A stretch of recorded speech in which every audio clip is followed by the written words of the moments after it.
Hello, my name is Fred Dodson and welcome to the Ask Me Anything session 2021. We've been going strong since 5 years. You can watch the previous years in other videos. So I've received a lot of questions. I had to close questions after only one day because more than 100 had come in. So I've chosen from among the first 50 because some questions are repetitive. So let's get right into it. This question is from Alex, and it's, what do you think happens to the people that go to hell? What kind of question is that to start this session with? Can they reverse their fate? Well, does anybody out there read my books? Actually read my books. They're good books. They're very helpful. In Levels of Heaven and Hell, I write that there's no limit to upwards or downwards in levels of consciousness. Maybe downwards, but there's no limit upwards. I hope there's a limit downwards. And that there's also no limit to the movement upwards or downwards. There's no such thing as permanency or stagnation. That is, I don't believe in this myth of eternal damnation or eternal hell, which is a complete misunderstanding deriving from a misunderstanding of timelessness. But I explain all of that in the book. Okay, so my view is no matter how far you descend in consciousness, you can always get back up. However, just like in daily life, just like in this life, the lower you go, the more effort it takes to get back out. You know, the more you go into the quicksand, the more effort it takes to get out of the quicksand. Did you know, though, that almost nobody ever sinks into quicksand? That's another myth. And it's a false myth, okay? Most people, they just get stuck. 99.9% of the people, they get stuck a little in quicksand, and it takes a little more effort to get out, but almost nobody ever sinks completely.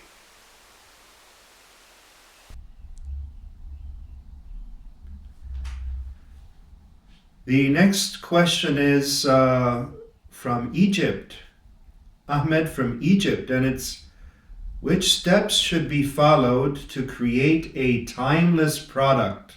Now that's a good question. A timeless product is a product that is needed 100 years ago, 50 years ago, 20 years ago, in 10 years, in 20 years, in 50 years, in 100 years. So you can ask yourself what kind of product that might be. You know, what I do, for example, is timeless. Writing is timeless. Teaching is timeless. Soap is timeless. You need to ask yourself what's needed 100 years ago and in 100 years.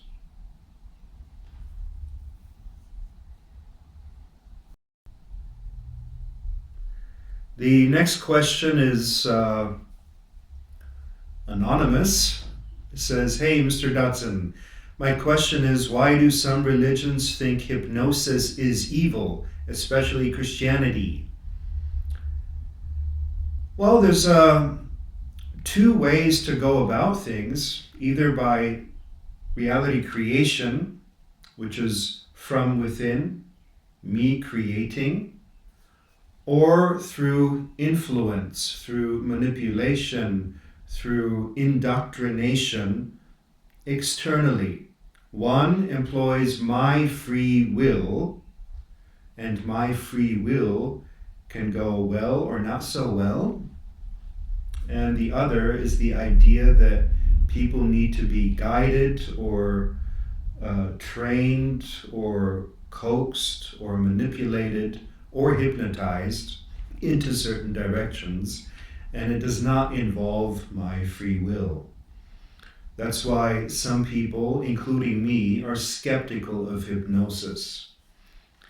However, that being said, my meditation sessions are often a semi-hypnosis, where when a person is on the verge of falling asleep, I know they're in a state where they're highly suggestible, and I could use that to program certain things to my benefit, but I don't.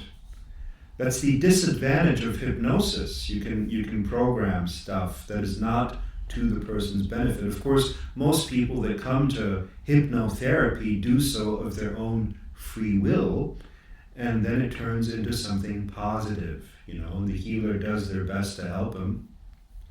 They're allowing themselves to be hypnotized. So the reason some of us are skeptical of it, I wouldn't say it's evil, just like a knife can be used to smear jam or to kill, Hypnosis in and of itself isn't evil, but there's a tendency to use it against people's will, and that's negative. The next question is from Katerina. Hello, Fred. Hope you're doing well. I am, thank you. Question is about a persistent health issue. How do I trick myself to forget about the health issue? I feel like I've tried most everything out there, and I'm sure I don't know it all, so there should be something that works. I appreciate your advice and time. So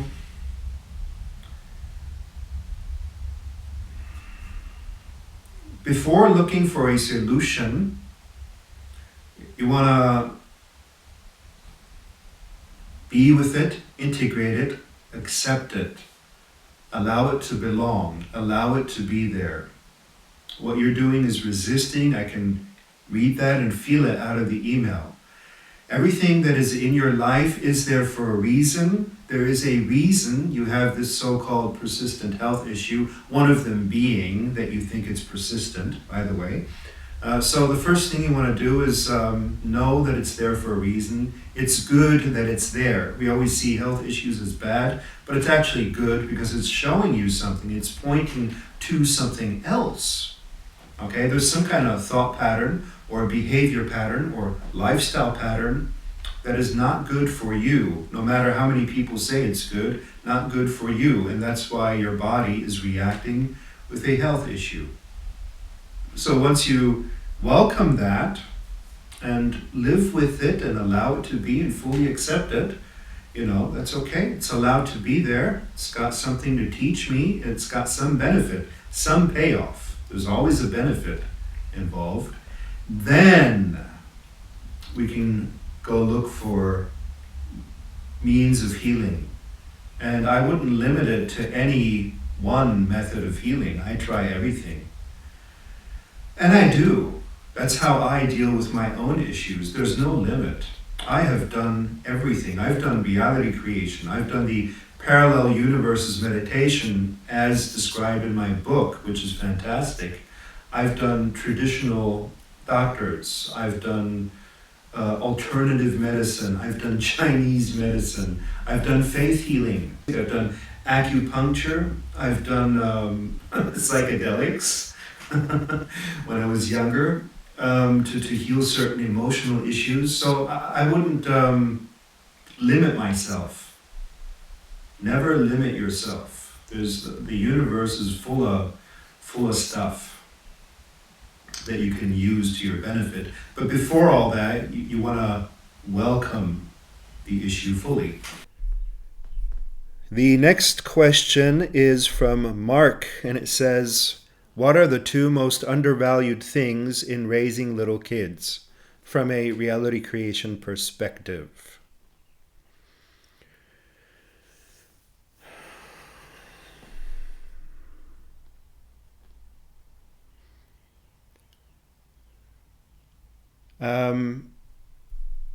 The most undervalued thing is we give too much attention to bad behavior. And that teaches kids that bad behavior gets them attention, and they continue that later in life.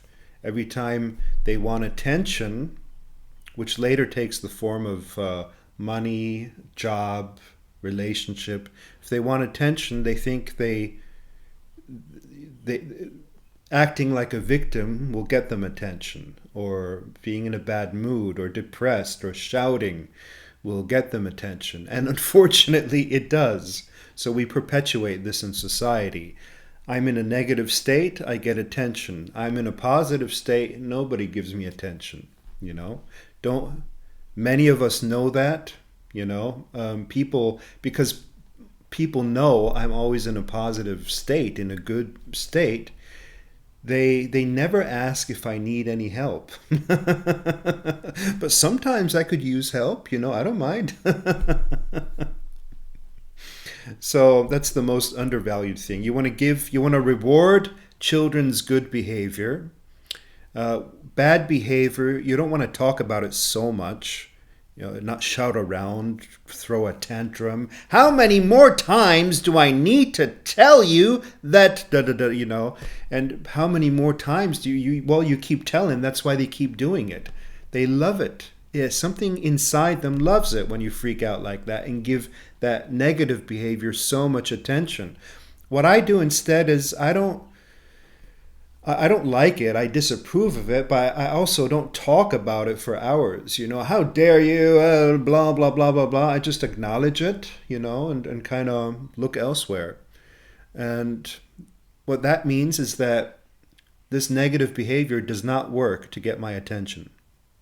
You'll need positive behavior to get my attention. That's the most undervalued thing. I know you're saying the two most undervalued thing, but I'm just giving you one because just that makes all the difference. When your children do something you like, that's something you want to talk about, feature, praise, and so forth. Next question is by James. And it's a long email. So because I have so many emails, I can't read the entire email. I'm sorry, James. So I'll just cut to the chase here. I was in a 4-year relationship with a wonderful and beautiful woman who loved me and whom I loved that eventually ended. I'm sorry to hear that, James. How do you cultivate a hunger again for something you know you want in your soul and intellectually, but bodily it seems of no interest? Are you talking about sexual interest going down? I think you are. It's sort of like when you're full, you're not going to spend energy and time grocery shopping, cooking, or eating. Even though you know you're going through your days not really eating, but seeing all the deliciousness. But you're still full.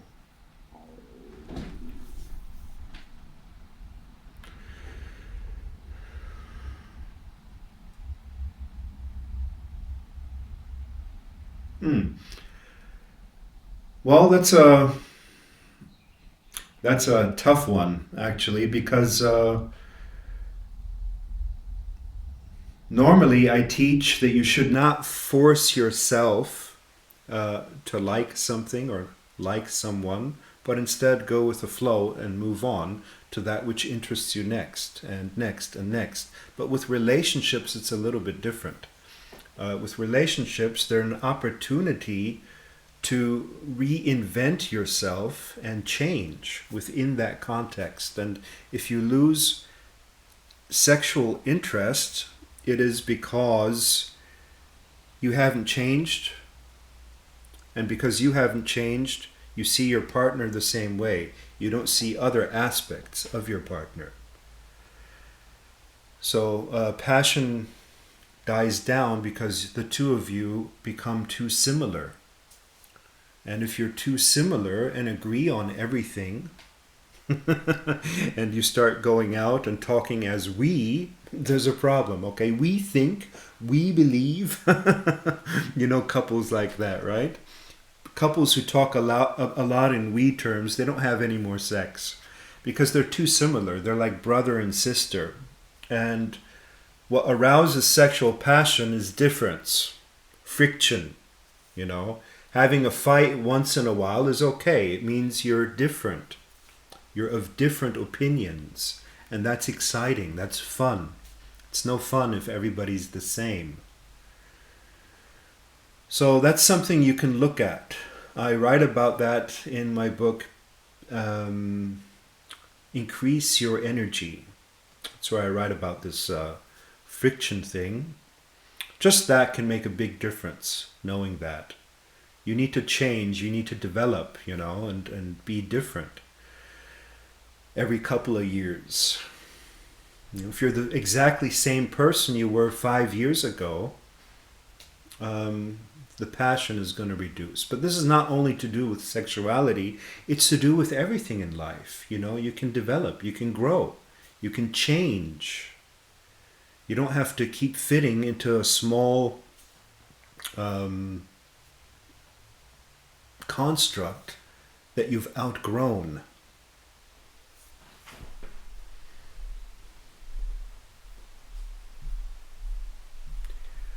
The next question is from Dimitris in Greece. And it's, why do some high consciousness people and teachers seem to be more in line with the official stance on coronavirus? Uh-oh. I would think that all high consciousness people would have the same stance as you. If it's as obvious as you say, is it a sign that they are not very high consciousness, or maybe they have a different viewpoint that could also be valid? Look, one part of high consciousness is being able to occupy many different energies in the same space, many different opinions in the same space. Everybody having the same opinion is not high energy. That's communism. And that's actually what this Corona crowd wants, you know, censoring on Facebook, censoring all these Corona cartoons and memes as if everybody needed to have the same viewpoints and opinions, and even labeling stuff as false information that is obviously true, which shows you that something is very, very wrong. If you have to censor somebody, you're coming from a weak position, a position of weakness. Now, as for these high consciousness teachers, as you call them, I don't think they're low consciousness just because they have a different opinion than me. There's a lot of consciousness level has nothing to do with opinion. There's a lot of high consciousness people that totally disagree with each other, and a lot of low consciousness people that totally disagree with each other. Okay? You have to look at where they're coming from. Some are actually coming from care and concern. You know, they care about you, and they care that that you're healthy, and they think that there's a pandemic and that wearing masks is healthy, that cutting off oxygen is healthy. Sorry. That's just the way they see it, and that's okay. What's not okay is trying to get others to change their opinion, you know. I get a lot of messages. People are really, really bothered that I have an opinion that's different from the mainstream. And I'm like, well, look, my opinion has always been different from the mainstream. I teach reality creation, which is creating reality from within rather than forced by external indoctrination, external information. So I'm always going to be a little bit away from the mainstream. It's nothing new, nothing unusual. I've always been that way. And I don't know why some people get so bothered by that. Maybe I'm wrong.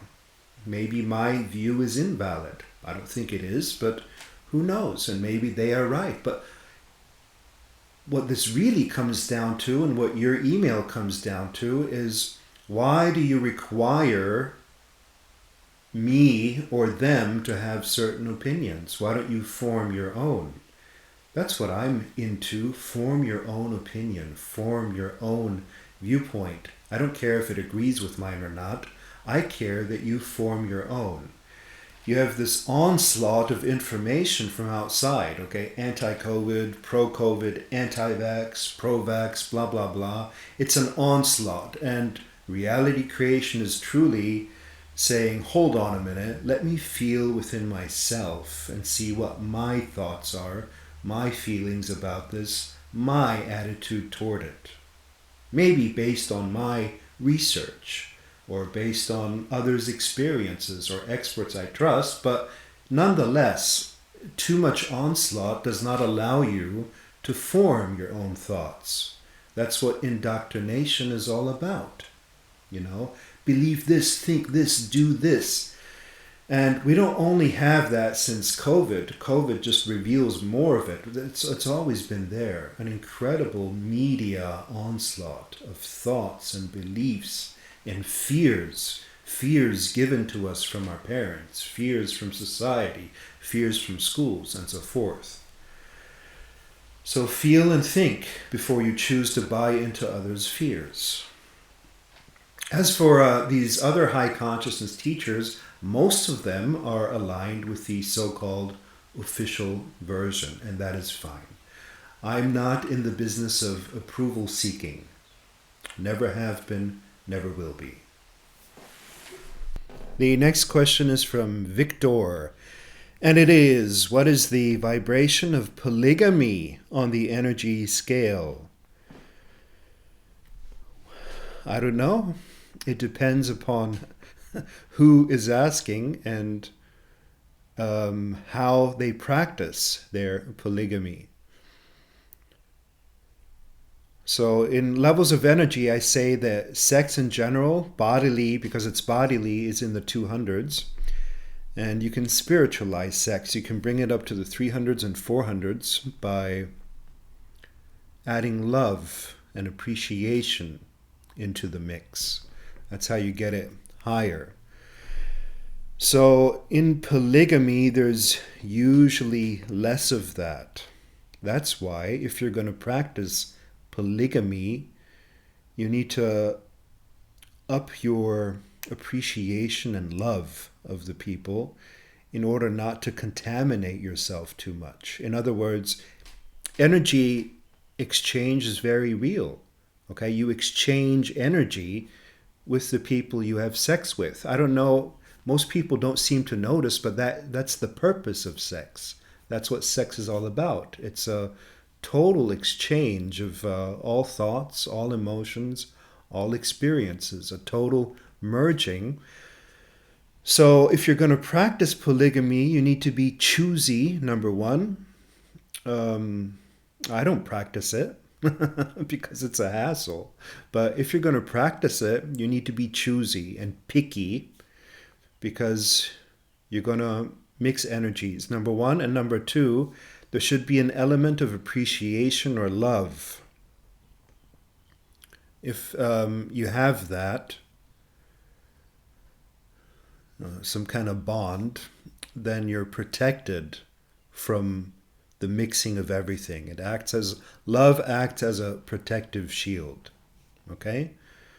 So, good luck with your endeavors. Next one is, hi Fred, this is Fernando from Mexico.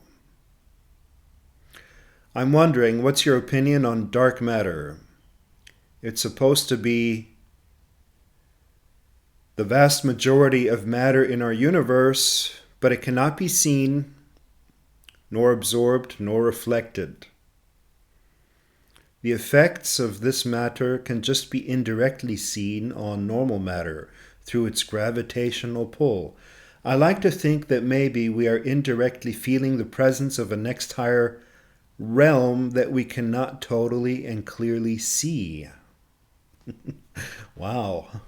I think your answer is better than any answer I could give. And I mean that honestly. That's the answer. We're indirectly feeling the presence of a next higher realm that we cannot totally and clearly see.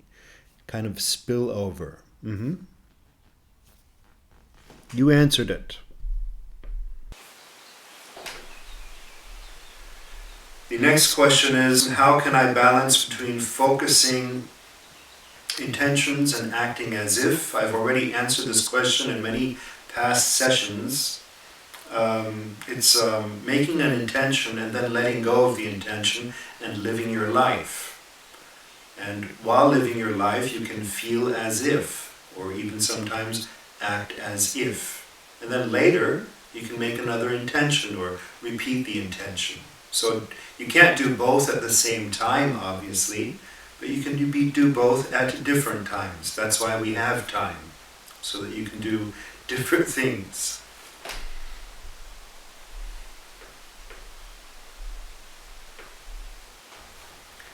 This question is from Omran. I've been studying medicine for 5 years and started feeling bored because I don't feel that I give any value to myself or others in the student role. I just study and must do it, even though I don't like the topics chosen for me. So how can I add value to myself or others and feel that I participate in the community in a good way? Can I do it in my role as a student, or should I choose another role? Well, it's the old topic, I get asked this so many times. You'll like my book, my next book, called The Flow State, because I talk about this problem. The problem is I'm in something that I don't like. Can I like it? Well, why not just choose something that you like? That's what I'm asking many, many people all the time. Also my coaching students that I have every week. Why don't you choose something you prefer? Something you like, instead of forcing yourself to like something that you just don't. You just don't like it, And most people think they must do it. They have to do it for some reason. Because of their beliefs, they must do it, or because of outside pressures, they must do it, or because I've already started it, I must do it. I don't know. Why do you think you must do it? It's nonsense. It's all nonsense. It's mind-created. It's self-created. You must nothing. You can quit and walk away any day. And that's a good thing, to walk away from something that is not true to your heart. Right? But if you're going to stay in any way, many people do, stay in things they don't like because they think they must, because of their limiting beliefs, then you can still heighten your interest in it by choosing positive aspects of it, by upgrading it in your mind, upgrading the meaning of it, by seeing the long-term benefits of it, and also by relaxing, I'm able to do things that I don't like. For example, I had to proofread a book the other day, and my own book, but I don't like proofreading. It's super boring, okay? But I had to do it because when I give it to others, it's not done the way I want it to be done. And I've even had proofreaders of my book change the contents of my book. Okay, in 3 different instances. Why do proofreaders change the contents? So I'm doing it myself. I do most things myself these days. And I don't like it. So what I have to do is I have to relax deeply. I have to relax so deeply that I can develop a patience for the thing and a little bit of an interest in it. In deep relaxation, in meditation, almost everything is interesting in a way. That's why some meditators can stare at a white wall all day, because they're inwardly at peace. Okay? If you're really at peace, you can do anything, even boring stuff. If you're at peace, nothing is boring. So my first answer would be do something you like, but if you're not going to do that, then at least relax to a point where you're at peace with the thing that you're doing. The next question is simply, hi Fred, my question is, how are you? And he writes, that's it. I use the Bliss course repeatedly, and I've let go of wanting to figure things out. I really enjoy your programs, and I attest, your way of teaching is unique and practical. Well, thank you. And I'm glad you've let go of trying to figure things out. Doesn't that feel like a huge relief?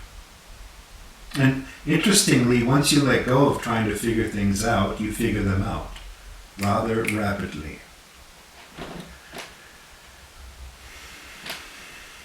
So your question is, how am I? Well, I couldn't be better, really. I'm really, really, really good, even though the world is apparently falling apart. I'm really well. I do what I like, when I like, with who I like, as much as I like.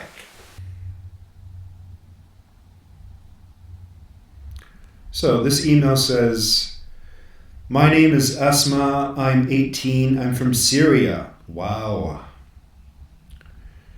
And my question is, when I always dream about what I want to do, I feel like I can do much and feel energetic when I visualize my dreams, but after that, thoughts from my mind come and say, oh, what if you couldn't do it, and what if you did the reality creation process and then poof, it didn't work. And I know they're just simply thoughts, and I could shift my attention on what I put attention on, but I feel this comes over and over again. It's like I fear these kinds of thoughts. So what do you suggest I could do to deal with this?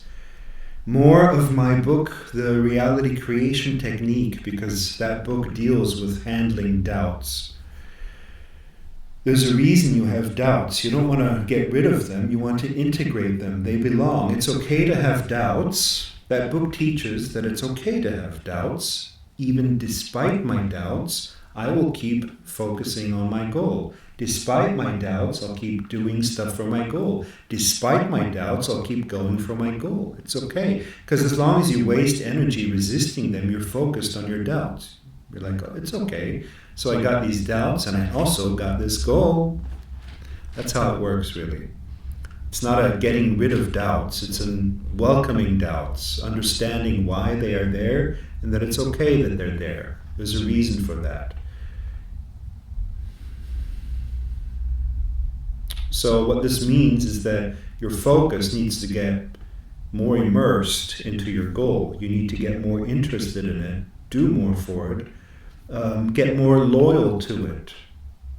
Because you don't want to be more loyal to these doubts than to your goal, do you? Loyalty, commitment. The next question is by Milan, and it's, by which technique did you get the quickest results ever in reality creation, such as fulfilling a desire or getting an object? Well, Milan, I've heard that question a lot, but that's not how it works. It's not how it works. Because life always changes, the energy is always in flow. And if you're looking for a fixed technique that always works in the same way on everything, that's not how life works. Because if life would work that way, you would stop growing, stop developing, stop learning new things. If it always worked, if this one technique always worked, you'd stop developing instantly. So even though the mind thinks it wants this one technique for all, this one rescue, that's not what the soul wants. The soul wants to learn, grow, and explore. That said, the easiest way to practice reality creation is probably through giving it to a higher source, praying and letting go. It's probably the easiest path. But sometimes it's more fulfilling to do the work yourself, to actually craft something and build something, instead of to just get everything delivered easily. Because it's not really about the goal. It's not about the manifestation. It's about who you become on the way to the goal, how you grow on the way to the goal. Who you become in the process. It's the path, not the goal. The goal is just, the goal is over in a minute. But what about the years or the months or the weeks or the days, the path? What you had to learn and realize and understand in order to get it. Every goal or every desired manifestation requires a change within yourself. Okay? However, that said, all of that again said, the best question on this is in one of my videos. I think it's called the manifesting technique, I don't know. I forget what it's called, but the question is, who would I have to be to easily attract that? That's probably the best. Who would I have to be to easily attract that?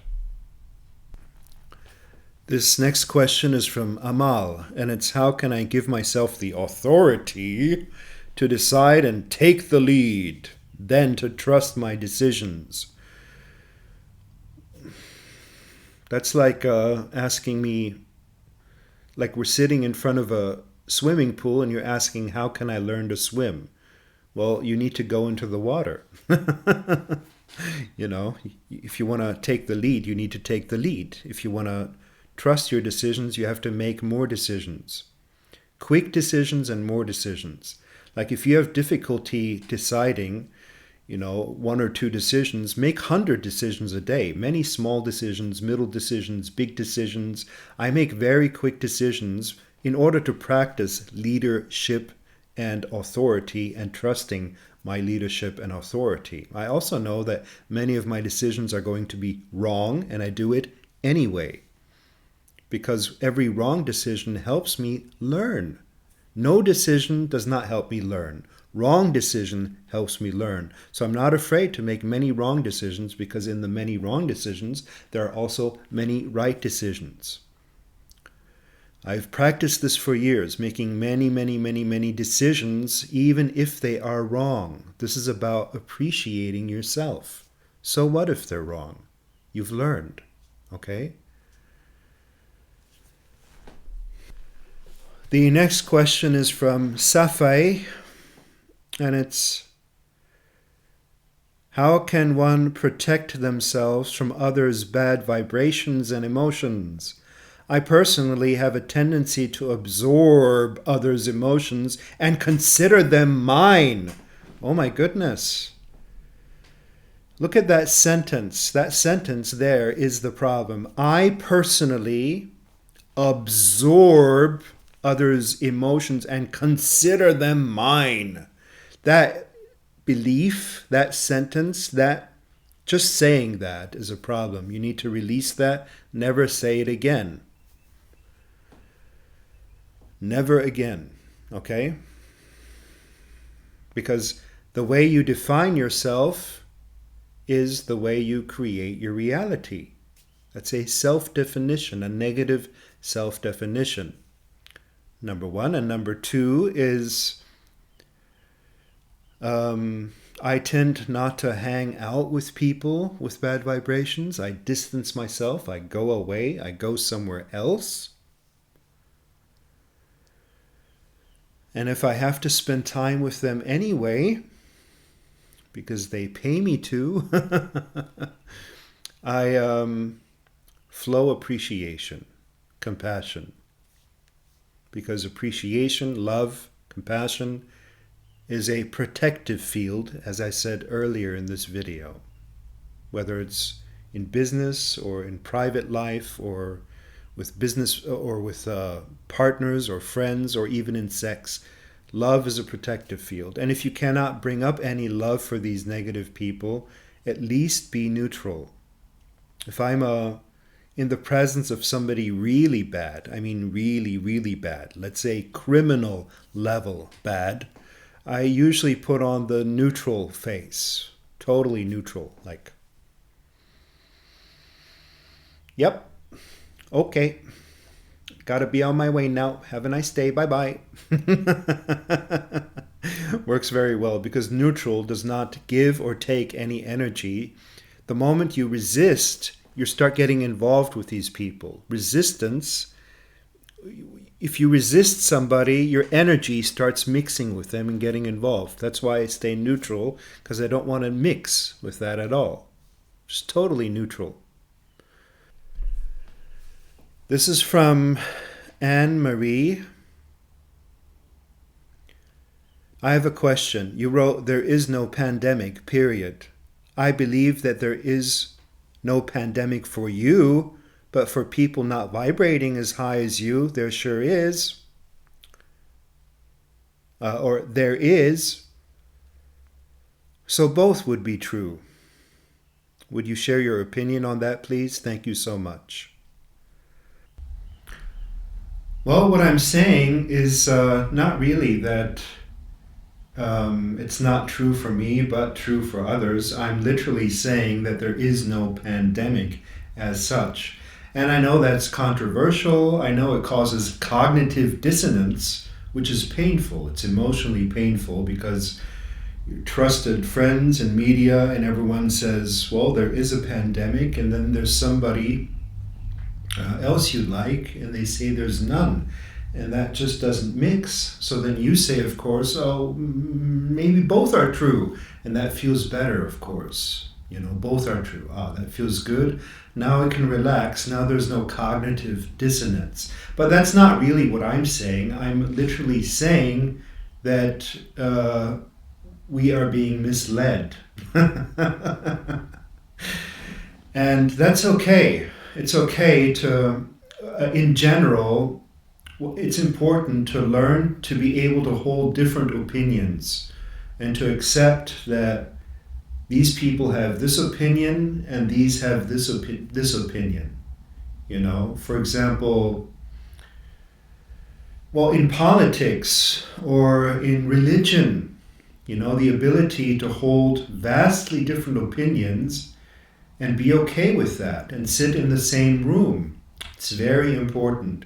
It's crucial for a higher level of consciousness on earth. It's crucial to learn to sit with that and be with that and be okay with it. There's a reason that this guy believes that, this Fred, and there's a reason they believe that, or say they believe it. So, of course, people who believe there's a pandemic are going to react to that and behave like that and have those fears, and they might create a reality like that, you know. But objectively speaking, if there were a pandemic, would say the British royal family go into a soccer stadium with 50,000 people not wearing masks, only having their staffers wear masks? That's symbolically so relevant. You know, they're like, we don't need to wear masks, we'll have our staffers wear masks. And you see that with a lot of politicians. What is the symbolic messaging behind that? Well, it's very cruel, actually. It's you lowly people, you need to wear these masks, we don't. That means they don't even believe that there's a pandemic. Why don't they believe there's a pandemic? Because there is none. But you're free to choose that there is. That's okay. I don't mind, you know. You do with your life as you think. If you choose to believe there is one and that you need to protect yourself and, you know, get vaccinated, I don't mind that at all. I support your choice. I am pro-choice. I support whatever choice you wish to make. And I'm this way in my private life too. You know, my wife, for example, whatever choice she wishes to make, she should feel free to. Even if I know it's the wrong choice, you know, I let her take it. Or I watch her. I can't even let her because it's not up to me. I watch her take it, and I disagree with it, and then I watch how it plays out, you know. And sometimes it turns out that I was wrong, and it plays out well. And sometimes it turns out I was right, and it doesn't play out well. But it doesn't matter if I'm wrong or right. What matters is that we give each other the space to experience things and the space to have opinions. That's what matters. This whole medical thing and masks and vaccines and pandemic doesn't bother me really as much as the tendency to want everybody to believe the same thing. You have to understand that somebody who teaches reality creation does not have much confidence in normal mainstream teachings. You don't learn reality creation in the mainstream. Why is that? You don't learn it at school. Why is that? Because schools are made to indoctrinate you. They're not made to make you a free and successful person. So, me coming from that, it makes sense that I'm skeptical toward all things mainstream and toward all attempts to indoctrinate and force an onslaught of propaganda and opinion on people. You know, if this were true, if this pandemic thing were true, why is so much repetition and reinforcement required? I used to go to this gym, and every time I went there, the radio was blaring COVID information every 10 minutes. COVID this, COVID that.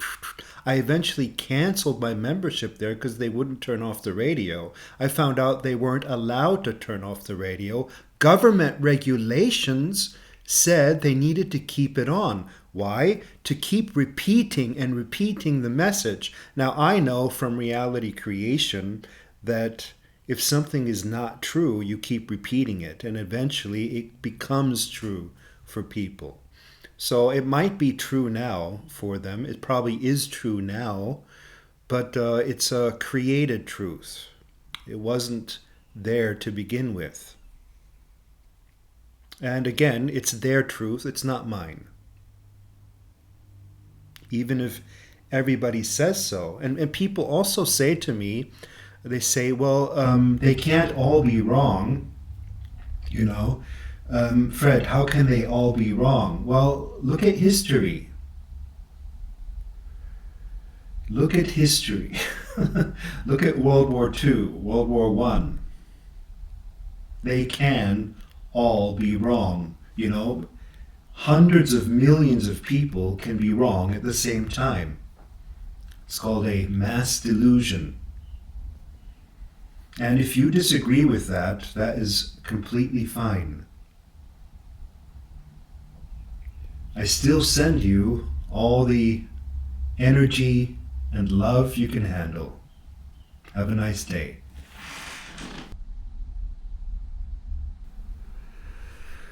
Okay, this is from Raphael. Can the current school system emancipate man? What would a truly emancipatory education look like?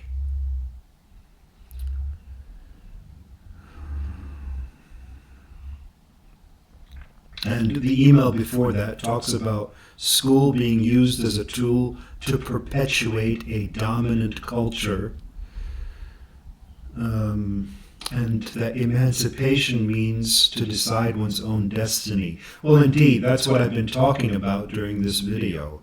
The current school system is not made for your emancipation. It's made for your indoctrination. And what I teach, reality creation, is made for your emancipation. And if it weren't for how bad school is, then I could not succeed with reality creation. What would a truly emancipatory education look like? Well, look at what I teach in reality creation. That would be a truly emancipatory education, teaching people not what they should think, but how to think, not what they should put attention on, but how to steer attention. Dear Fred, it's not an exaggeration to say that your program and books have changed my life. My perspective on life is forever changed. Well, you're welcome. I'm currently using the 1-year membership. Okay, I'm going to skip forward a little bit.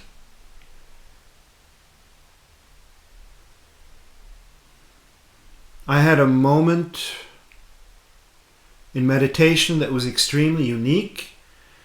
Sudden surge of energy around 4 a.m. in the morning. There was a strong energy flowing up the back of my neck that felt like a current of water or something. At the same time, there was a voice speaking words I could not understand in my left ear. What I could see was the room I was in, but had a different dimension to it. It's really difficult to explain. I felt like I sat there for a minute in a heightened state before lowering back into reality. My question is, what do you think this was?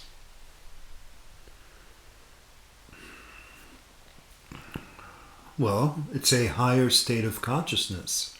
That's exactly what my meditations are for. You say you're a member on my website. That's exactly why I do my website and the materials on it. And it's a pretty strong state, good for you. You know, normally in the spine, it's just a electric tingling, but you got a water feeling. That means that's a few levels above electric tingling. You were way, way up there. So congratulations. Everybody should experience that once in a while so that they know what it's like. So what's going to happen as a consequence of that is your daily life will feel more smooth, more interesting, more light. All you have to do is go up once in a while. Your next question is, as a bonus question, all your materials seem to be leading in a certain direction. I was curious if you have something in your mind that you're leading to, uh-oh, or if you just write in the present moment and see where the inspiration takes you. All my materials lead to what you experienced, a higher state of consciousness, a higher realm, a higher state, a better state. More freedom, more health, more prosperity, more peace, more success on earth. Amen.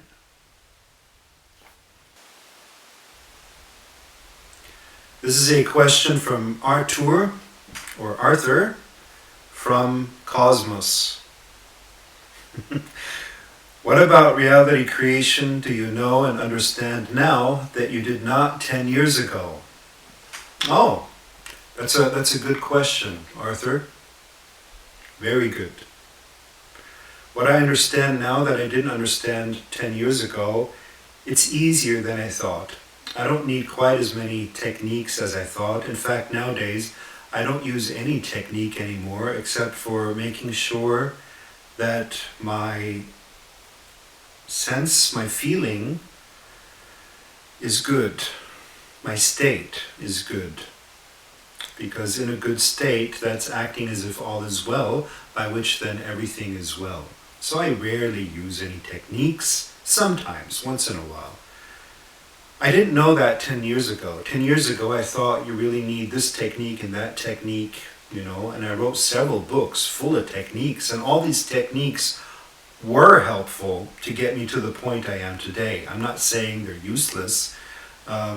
Just like you work a lot and then you get to a point where you don't have to work anymore because you've worked so much, So it gets less and less effort.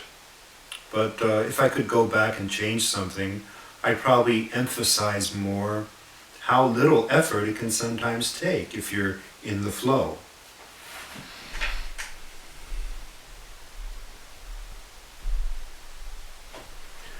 This one is by Branko, and it's... I've been using the reality creation technique, acting as if. However, every time I seem to falter at the reality check when events of the physical world just keep contradicting my acting as if, and I finally falter and drop out of the activities I've been doing. How to stay focused and steady no matter what.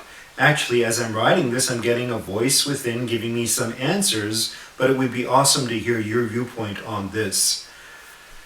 Well, Branko,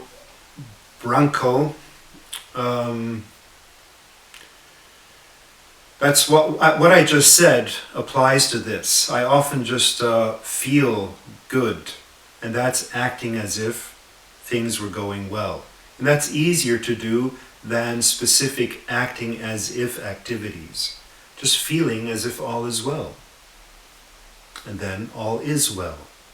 So if you're not able to maintain the acting as if, maintain the role, then at least feel as if. Manage your state.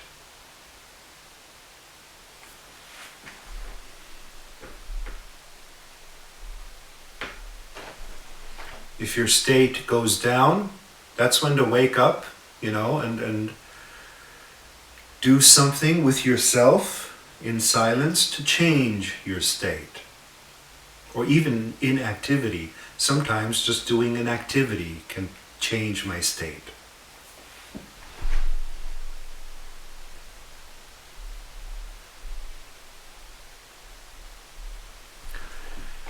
This question is from Martin, and it's, hi Fred, what do you think about a kind of Star Trek conspiracy going on in the world?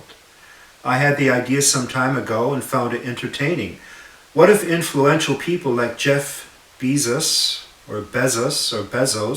I don't even know how to pronounce the name, Elon Musk and David Sinclair, who are all big Star Trek fans, try to create a world where the social and economic systems shown there are implemented along with scientific and medical research based on ideas in Star Trek. Especially in the context of recent events, I found this quite interesting. Have a nice day. Well, that's an interesting email that I've never heard before. Never heard Star Trek conspiracy. I guess this is your idea? Yes, there's definitely a social engineering component in the work of Jeff Bezos, Elon Musk and David Sinclair. These people definitely want to change and influence the world. Whether it's always for the better, I don't know. But I get that vibe. There's definitely a vision, an idealism. I think the people who wrote Star Trek were deeply into, how could we make the world a better place, and trying to create a model for that, a model how a better society might look. And I'm sure these people are influenced by that. Absolutely, yeah. Maybe they even communicate amongst each other,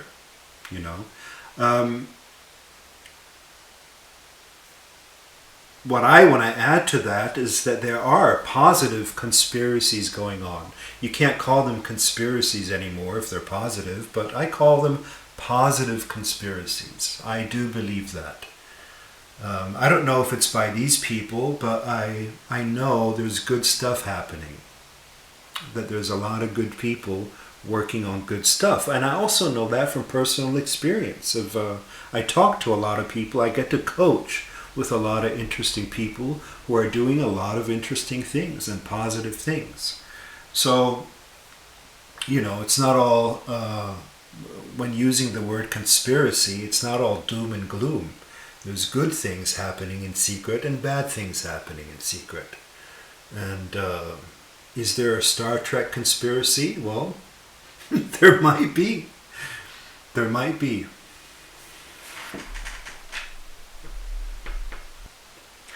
The next question is from Luque. I hope I pronounce that correctly, and it's how does one deal with the fact that all narratives are ultimately false. Thank you for all your work. Your book Levels of Energy helped me to understand a lot about myself. Well, if you read Levels of Energy, you know that I don't believe that all narratives are ultimately false. I believe in truth and falsehood in many different variations and levels. So I can't answer the question because it's not something I support or believe. If you mean that all narratives are ultimately illusory, I don't believe that either. I believe there are some things that are illusory and always changing, and some things that never change. They're absolute. And I also describe that in the book Levels of Energy. So, like I said the other day on my social media, the right way to build bridges has always been the same for thousands of years. It's not a false narrative, it's a correct narrative. And because of that correct narrative, anybody can build bridges in thousands of different variations. But the basics always stay the same. Without these basics, bridges collapse. They have collapsed before in history because people were ignorant or ignored the basics. The true narrative. And without a true narrative, there's no bridge building. Now, I know there's a lot of people that say it's all false narrative, there is no truth, there is no right or wrong, blah, blah, blah. But with that kind of mentality, there's no bridge building either. You got to believe that there's something that is fixed and unchanging in order to have any success at anything at all. You got to believe there's a merit to things. That there's better and not so good. Not that everything's the same. Otherwise, who cares? And then you go into nihilism. And you're like, who cares? And that's kind of like apathy. Nothing is true and who cares? And I wouldn't do that. I would say things are meaningful, purposeful, important, have differences, and that's all good. So the next question is by Girish from India. It's curious to know how Joe Biden became president when millions of people wanted Trump to win, and also your 2024 prediction. There was so much enthusiasm for Trump. If you don't want to address this political question in YouTube, you may answer it here if that's okay. Well, a lot of people ask me this question, but I don't really like to answer it. I don't like to talk politics because politics is full of delusion and illusion. That's precisely why I teach reality creation, for people to come from within instead of looking at politicians to fix their problems. It doesn't matter one iota who's president, not one iota for the reality you experience. That said, what makes you think Joe Biden is president in the first place?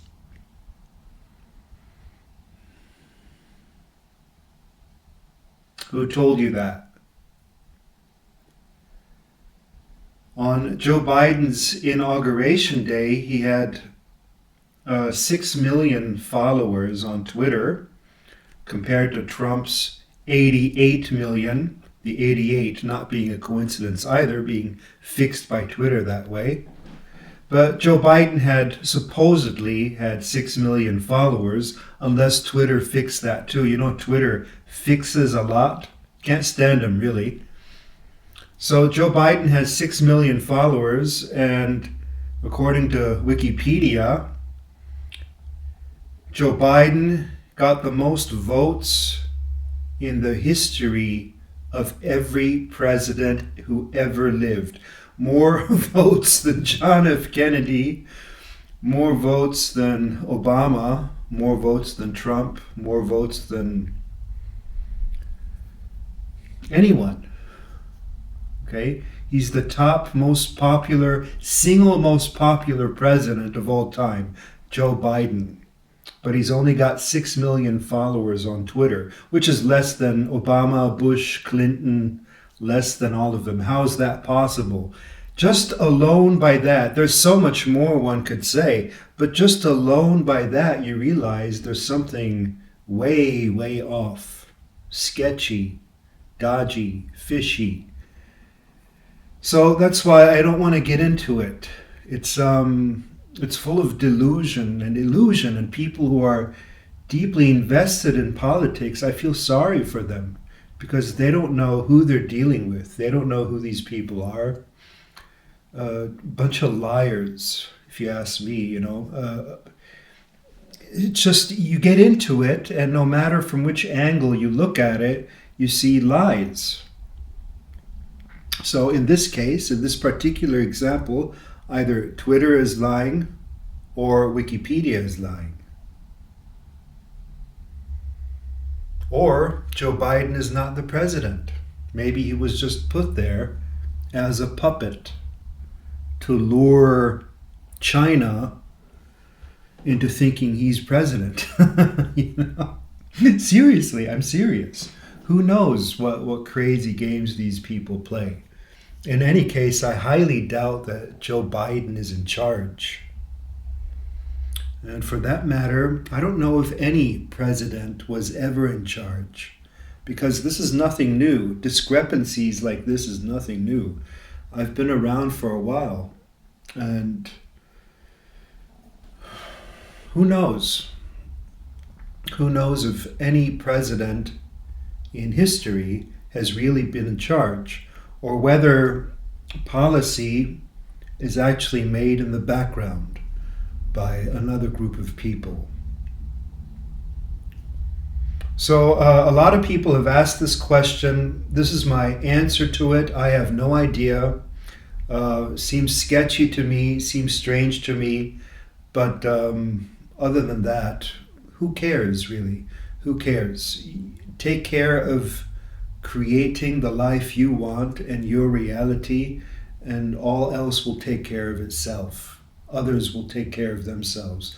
Politicians need to take care of themselves. We become too dependent on politicians, when in fact they can't be relied on or trusted, as you can see with this whole pandemic, so-called pandemic.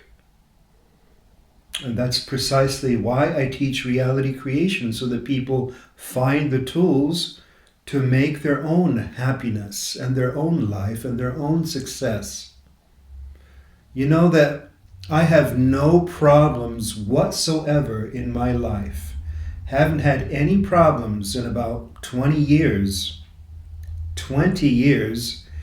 The only problems I've had in that time span, were related to government.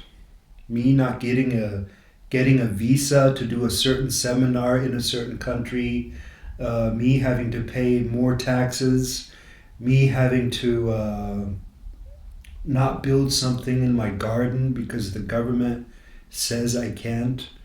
Every problem I've had is government related, but for me, no problems were created, none whatsoever. That's the truth.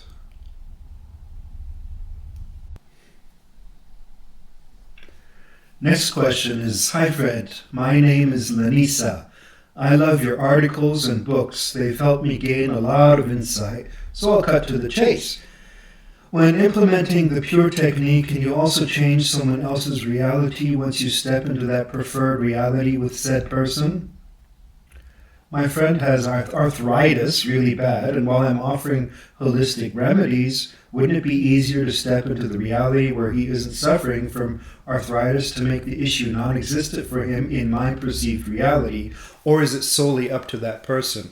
Well, I always do that. I always make sure that I'm seeing the person as healthy.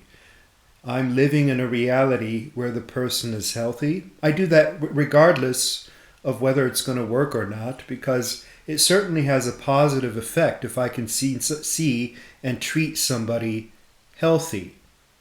A very positive effect. Ultimately, it's up to the person. I can't manipulate them to get healthy. I can manipulate myself to see them as healthy, but that doesn't guarantee that they're going to go along with it, because they have issues within themselves. With arthritis, it's usually issues that have accumulated over a long period of time. Certain habits of living and lifestyle over long periods of time. So these are issues they have to figure out for themselves, becoming more elastic and flexible in their thinking and their lifestyle. But you can support that by seeing the person healthy and by asking that person questions that'll make him more elastic and flexible in their lifestyle change, right? Because arthritis is a lack of flexibility, obviously. So things are really that simple, okay? People are like, oh, you can't diagnose anything without approval from a pharmacy. But seriously, we've known these things for thousands of years in our human culture. Okay, we have long traditions from culture to culture where these things are just known. They are just known.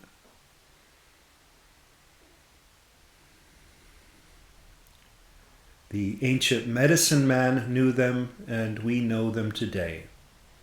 So, yes, step into the reality of the person being healthy, see them as healthy, visualize them as healthy. That'll help, but it's not a guarantee, because the guarantee comes from them. Hi Fred, this is Carlos. The several concepts you talk about, such as multiverse, law of attraction, are they your living reality, or are they a way of empowering ourselves? Both. They're my living reality and my way to empower you. And how authentic are shifting videos in TikTok and YouTube by the millennials? Is shifting in fact real, and are we living in a kind of echo chamber? All right, I understand your previous point now. You're asking, is it my living reality or a way of empowering ourselves? Do you mean, is it what I really live, or am I just saying it for inspiration? Well, it's not just inspiration, it's what I really experience. And we, or I, really do shift. I shift a lot. You wouldn't believe the different types of jobs I've had and things I've done, totally different to each other. All for the purpose of shifting identity and practicing shifting. Many so-called shifts are not as quick as you see on TikTok or YouTube. Real shifts, genuine shifts, are usually gradual. It is possible to manifest things instantly, but that's not the way it normally goes. So with extremely strong belief, you can shift something instantly, but it's not really desirable for a number of reasons. The mind thinks that's the desirable thing. Get rich quick and instant manifestation. And I've been in this work for so long that I see the weakness of the people that wish for such. That's why I know it's not the best way. Incremental change, gradual shift, is much preferable. The reason for that I explain and describe in my books. How authentic are the shifting videos in TikTok? I don't know which videos you're referring to, but I can tell you one thing. A lot of stuff on TikTok and YouTube is not true. And it's very easy to fake stuff and to Photoshop stuff and pretend. That's why people have to experience things for themselves, and then they'll see what's possible Who cares again what externals say? All that matters is that you develop your energy, and then you'll know. You'll know for sure. Don't you want to know for sure how quickly you can shift? Well, if you put your mind to it, you can shift fairly quickly. I say in my book, Parallel Universes, sometimes it only takes 3 days to have an entire shift of your entire reality. 3 days. 3 days of staying in a certain role. Miracle workers can speed that up to 3 seconds, So explore for yourself. Don't take anything you see or read at face value. Research and explore. Now, this is William saying, thank you for your great work. It has changed my life. What is the highest vision you see for humanity on an individual and collective level? What is the brightest future you imagine for the civilization? A lot of people talk about the new earth, even though our journey here is probably only temporary. I would love to know your vision of a new earth if you could imagine one. Well, William, if you've seen that movie, Astral City, I think it's called, I describe it in my book, Extraterrestrial Linguistics. You know that I don't believe that this planet is for being paradise. I believe that the place we come from and the place we're going back to is paradise, and we leave paradise in order to experience contrast. So as a place of contrast training, this place is already perfect, couldn't be better. I like it this way, I want it this way, I want the contrast training. I've been in paradise too long. I've been in paradise for billions of years. Give me some contrast training. You see what I'm saying? But nonetheless, some people attempt to make this place paradise, and then they'll wake up and realize that they've come from paradise, are going back to paradise. They wouldn't have had to need to make it paradise, okay? But that's the goal anyway. It's to take contrast and to heal it. So that could happen, I guess. If we change our minds, it could happen. In that case, I see a floating atmosphere, a light and floaty atmosphere.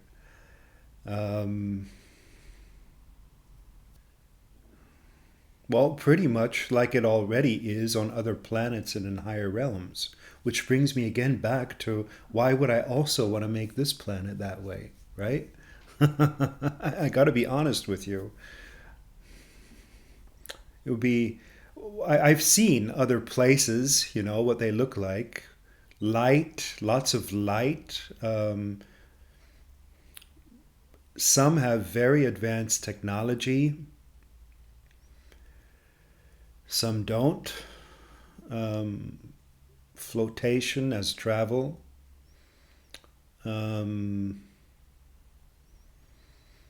Creation and play. I mean, at higher realms, we already create other planets. One typical activity of an enlightened game, planet creation. Okay, so you go to work and you're working on your planet, like we already do in some virtual reality games. That's one example of an activity. I don't know exactly what you're looking for, but it all already exists in other realms and on other planets. Anything you can imagine, any beauty you can imagine. And yes, you can bring some of that into your daily life, Can you bring it to the planet? I guess you could. Yes, but then we'd have to find another planet in which to experience the contrast.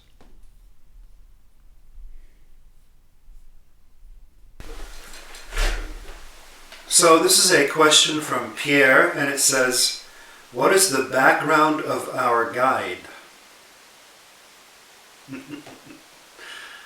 Oh, okay. He explains it. By guide, I mean the one who takes care of souls during and between lives. How did they get the job? Boy, if I knew all of this. What a question. A good question too, you know. I'd like to know that. I'd like to know the answer to that question. What is your background, sir? Are you qualified? Do you have credentials for transporting souls in the afterlife? Can I see your soul guide license?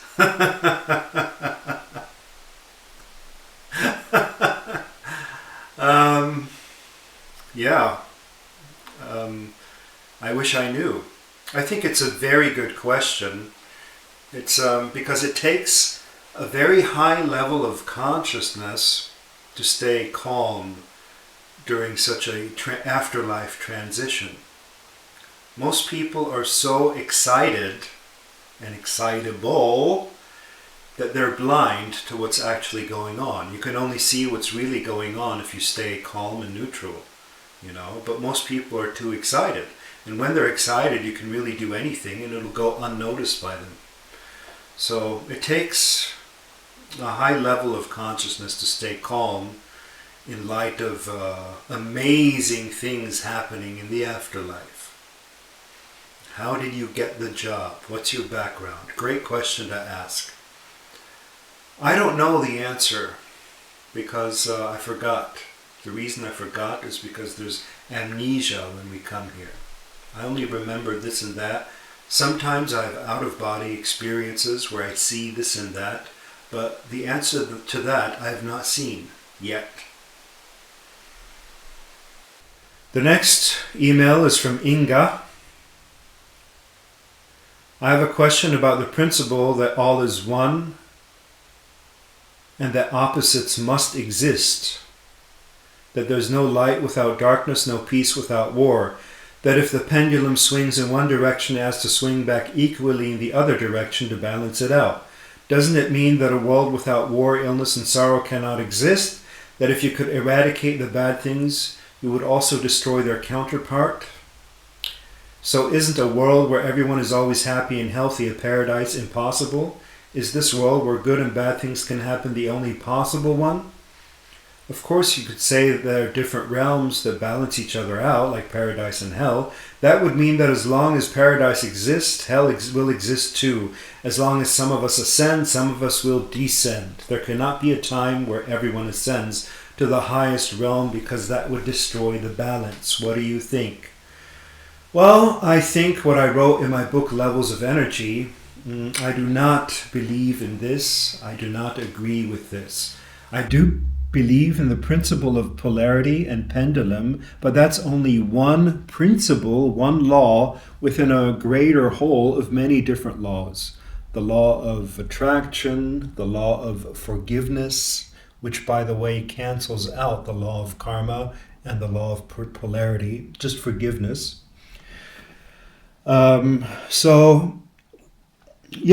It's not absolute. As I just said previously in this video, there is a realm, it's only paradise without polarity. And there's really no light and darkness, there's only light in different gradients, in different degrees, as I say in that book, Levels of Energy. There's only light. Because a lot of people ask that question. That's one of the reasons I wrote the book, to clarify that. There's an absolute and there is a relative. Some things are relative, some things are absolute. And that which is absolute has no polarity. For the mind, that's very difficult to grasp. It's difficult to grasp, but there's both. There is the absolute and there's the relative. There's the unchanging and the changing. It's this, and this, not this or this. Very hard to grasp, but it's not true at all that it's impossible to have a paradise. Not true at all. However, as I also said previously in this video, there's a purpose to challenge, to difficulty. People are always like, oh, why are there problems in this world? Can't we just have world peace? And I no longer think that's what we're here for. I think peace is where we came from. I think peace is very, very easy to achieve. if we really wanted it, we would have peace. Very easy to. In fact, I don't have any enemies at all. Whenever I've wanted peace in my life, I've had peace. If I've wanted peace with my neighbors, I've had peace. I've traveled to all cultures in the world. I've always been at peace with any culture, any people at all. I've traveled a lot to the Middle East, been at peace with those people. Traveled to Israel, been at peace with those people. I've lived in Germany, and I've even been at peace with Germans. If you can be at peace with Germans, there's no limits upwards. Just teasing. But I've been at peace, and that's how I know that anybody can be at peace, and that peace is easily achievable. However, since there is not peace on earth and enlightenment, it's not wanted. So that brings up, well, who is it that's not wanting it? And that's a whole interesting other question to explore. But back to your topic, no, polarity is limited, especially limited to this realm. Within a certain context, one thing begets the other, okay? But in the absolute, that doesn't apply at all. Next question is from Camila.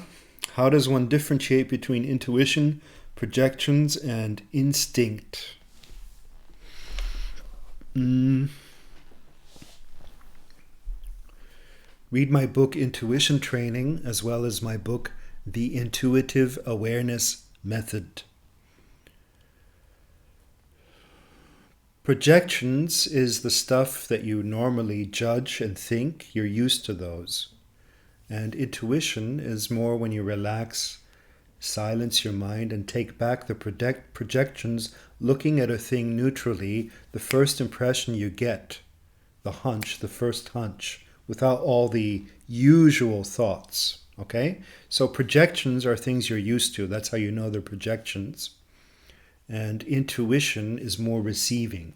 It's projecting versus receiving. You ask another question. It says, how do you move past a belief of not being good enough? Well, Camila, I have a video for that. It's called Advanced Energy Clearing, and it's available for purchase on my Vimeo purchase page. I think it costs $30 or something. And it's also available in my member videos section, Advanced Energy Clearing. And it's a very important one. That's why I made a program for it. Not being good enough is very common in people. It's a belief. And any belief can be released. If you do not have access to these videos or don't want to get access to them, then handle it like any other belief, as in my belief handling techniques in my books.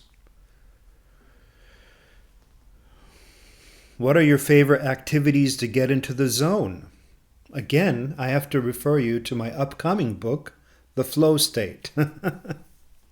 My favorite activities are, as I say in that book, tennis, and then tennis, and more tennis. Second favorite activity is research. Man, I can research and learn stuff. Learning, I love learning. Learning, knowing, finding out. Not knowing and then knowing is the most precious feeling for me. To not know and wonder and be curious and then to find out. How to boost creativity? You've got a lot of questions. Normally I only do one per email. How to boost creativity by being more involved in the things you love to do.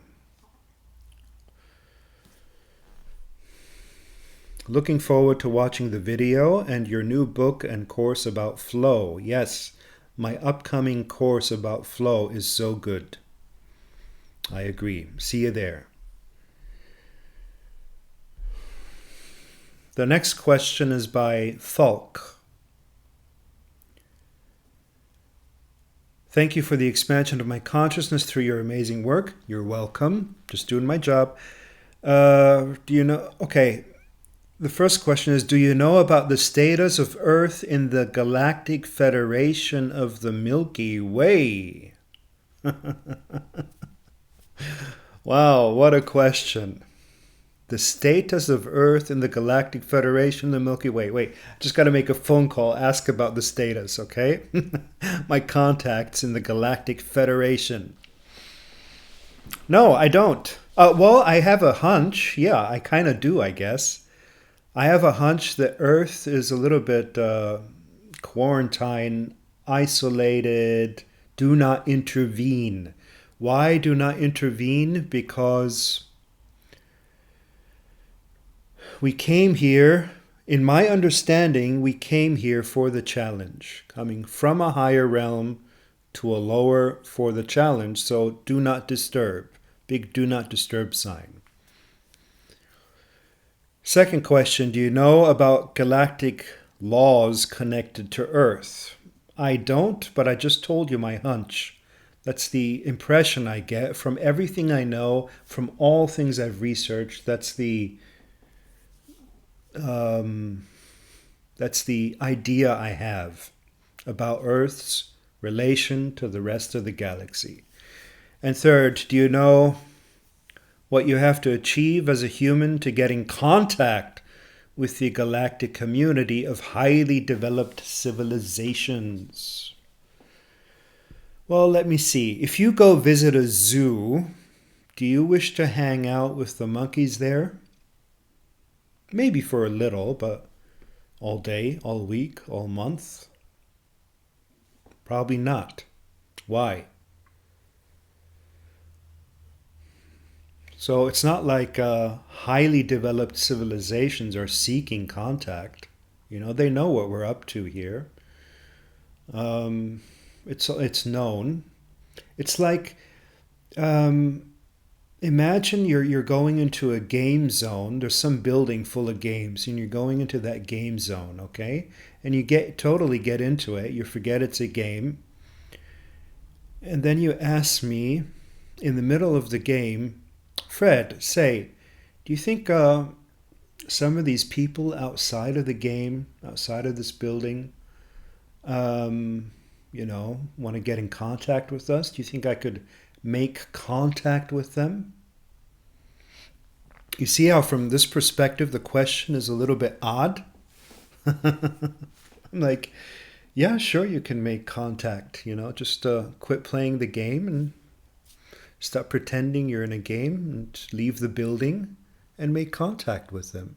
And it's literally that easy, You can leave your body. You can also put your attention anywhere in the universe right this moment. Get an impression of anything, and anything you get an impression of, you can also communicate with. And that may be at first in your imagination, but the more you do it, the more real it gets. Until you have real contact, and then you get scared and you're like, oh no, never mind, I never wanted contact. That's what it's like with many people. Do you really want contact? Are you sure? Because if you get contact, that means the entire game quits. And the reality is people came here because they wanted to get into the game, they wanted to play the game. That's why I am not so much involved in any of that. I don't communicate with anything outside of Earth, because I know why I came here.